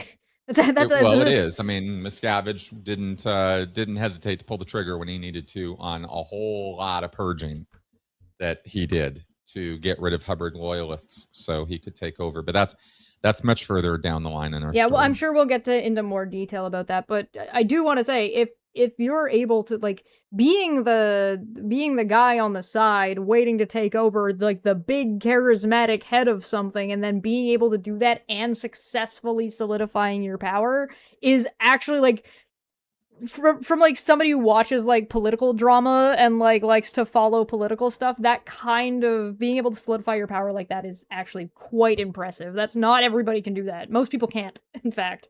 If you No, want it an takes a example, special kind of yeah. personality, that's for sure. If And you it's want not to, lazy work. no, no, no, no, It's no. work. You gotta. It's It's politics. work. It is But it's a lot of luck real too. subterfuge. Yeah. It's more luck than people realize, and a lot of Oh yeah. opportunism. And a Yes. Timing. willingness A lot of to timing. and as a cult leader, there's a level of ruthlessness that is hard to describe to people who aren't Oh yeah. familiar or don't think too much about it, right? You think they're willing to Yeah. like do bad or something, but actually it goes so much deeper. Yeah. It's a very, very core part of their personality to need to be in the position that they are in order to be able to sustain it. Because a Yeah, it's a good level of person, ruthlessness, yeah, an honorable person unnecessarily can't. ruthlessness that Yeah, you need to participate in, because you've got to you've got to throw people out, you've got to leave people hanging, which is essentially, by for all intents and purposes, leaving them to die or setting them yeah. up to take that fall, etc., etc. There's like it's It's a an lot to awful it. lot like people they hire for the CIA. Mm, You don't want sociopaths. You want right. somebody who has sociopathic tendencies. You want There's a somebody difference. who you want to know somebody who can. You want somebody who's able to do it, but not somebody who's not gonna not like who's gonna know. You know what I Well, mean? they still have some concept of their humanity, and they're still connected in Mhm. some way with the rest of humanity. Whereas a real, true sociopath or It's totally person with separate. psychopathy, Yeah. because there's really not a whole lot of difference now professionally, but Yeah. they're in a delusional place, and you can only Yeah. be so delusional to run a cult. You need to You have to still be able be to touch reality to planted. some degree. Yeah. Yeah, because if you're not Yeah. planted in at all, you're not gonna get anywhere. Like why Hubbard couldn't get anywhere by himself. Exactly. But it's also has a lot to do with having a skill set to to run an inner circle, Yeah. and to be able to run it a particular way. There's Yeah. certain mechanisms that have to fall into place, and if you Yeah. don't put them there, then the whole thing can fall apart. You need to So be able to motivate people. you do have to be able to motivate people. You also have to be able to punish people. You also have to be able to replace them quickly. Yep. You also have to be able to spot dissent and disaffection very, very Carrot. rapidly and have mechanisms to deal with it. Mhm. You have to have a spy system in place, and you have to overcome the dictator problem of everybody saying yes to you all the time. Somehow you have to have an ability to get information Yeah. despite the dictator problem. So there's a Yeah. lot of layers to it. It's Yeah. complicated. So Yeah, but it doesn't complicated. take but it doesn't take a super genius to do the work. No. It takes because nobody's doing it by themselves.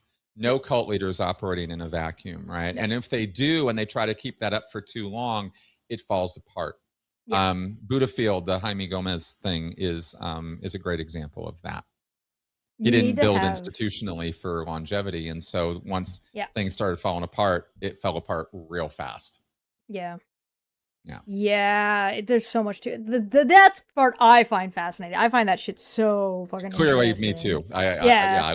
I love talking about this stuff too. Last question from Tom says, could you ever conceive of yourself of encouraging even one person to join No, Scientology? not at all. No. I'm very, very, very much not on the go do Scientology side. I'm at a point now where I can't stop you. I'm not going to like get upset if you want to go do Scientology, but I am going to tell you, look, there's enough information out here that Probably don't. if you're going to go do that and not avail yourself of that information first, you're really doing yourself a disservice. Sure. It's, I wish somebody had been there to tell me, but I was raised with the shit. So I wasn't exactly, on the skeptic side. Scientology does not have anything good to offer people. It has very, very, at the lower levels of Scientology, you have prepackaged common sense solutions that you can get anywhere. Yeah. They're not there's no special sauce in Scientology that you're not going to find anywhere else. That Right. I can guarantee you. Just go buy a self-help book. I know where Hubbard came up with his stuff, right? Yeah, right. Covert hypnotism is not a way to deal with your personal problems. Putting yourself into an authoritarian system of control is not a way to, give yourself personal spiritual freedom and immortality. So if you want those things, Scientology is not the method to get it. And if you're just looking for a toolkit for your life, which Scientology presents itself as, the tools they're going to give you are all cribbed from other sources. So go to the other sources. You don't need Scientology. Yeah. It's also super fucking expensive. Yeah, it sounds to me like it's a similar case as what I say every time somebody tells me to look at Jordan Peterson, where I'm like, there's no baby in this bathwater that I'm throwing away. Like, yes. I could just get rid of this.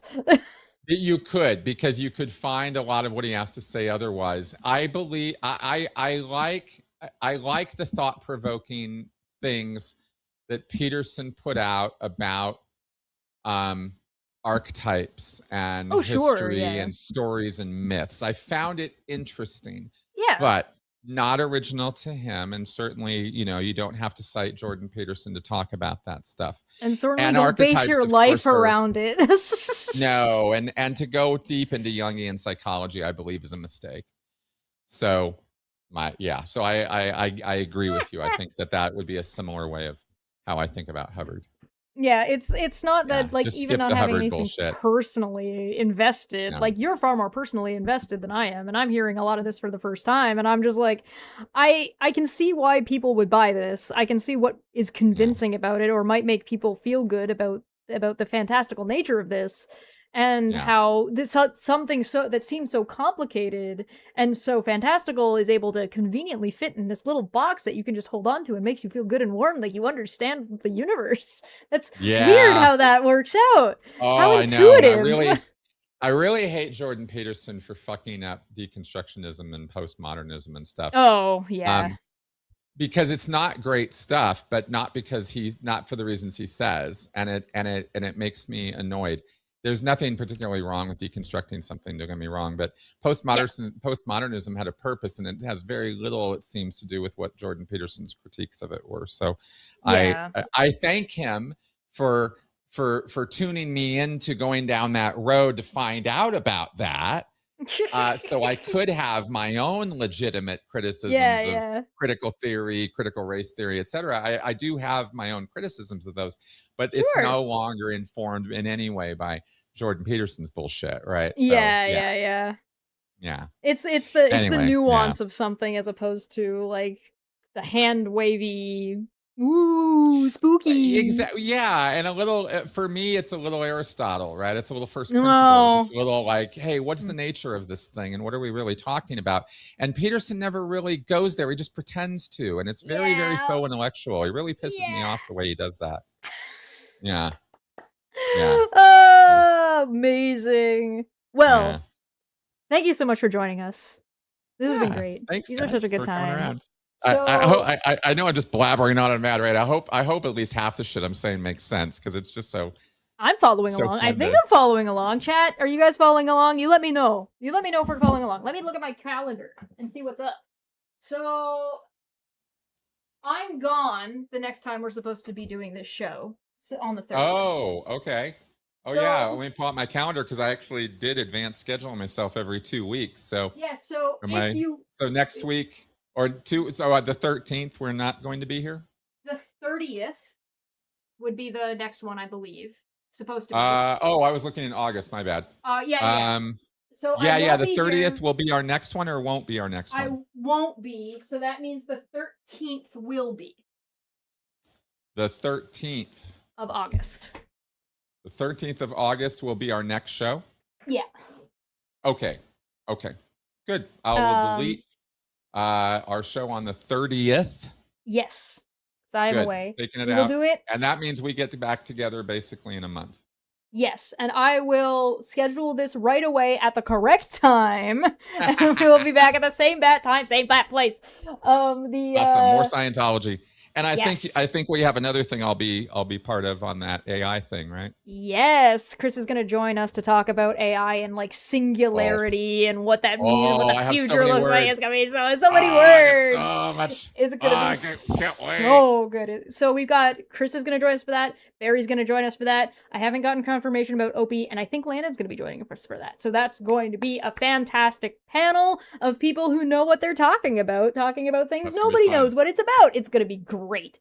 We got another one coming up with nuke stuff. So, just like and subscribe to Debate Hub. There's also going to be another Circle Jerk episode coming out soon. So look out for that. What do you got going on your channel? Go buy his book. Links in the description. Oh yeah, buy my book. This is my new thing. I'm doing my book here. What now? It's a guide for cult recovery, and it is for family and friends, not just for cult members who are walking the path. What the fuck, right? And that also includes, this book is actually a resource for people who have survived any coercive situation. I talk a lot about cults in here, but my expertise is coercive control. And that's really what this book is, a recovery manual for. It's not a 12-step. It's really just education and advice. All the shit I wish somebody had told me when I first got out. So we are doing a book workshop, by the way, a little weekly book meeting where you get to meet with me and we talk for about an hour and a half, and I get to answer people's questions one-on-one. And we get to talk about stuff. It's not, meant to be like therapeutic support group. It's more of an education group. But we're definitely having, some tears. Some people are talking about some pretty wild stuff. So anyway, that's fun. So that's happening. Otherwise, I have my Speaking of Cults podcast that drops every Saturday. And we've been diving into Mormonism and all kinds of fun stuff lately. Landmark Forum. We have some really great episodes lately, and I have my Q&A show that I do live every Sunday. Go and check those out. Links in the description down below. Thank you very much, Orange Dot, who said we had a good show. Greatly appreciated. Memberships, Patreons, all that nonsense. Links in the description down below. I'll be adding a couple after this. Have a good day, everybody, and we will see you next time. Bye-bye. I've got a button here somewhere. Goodbye.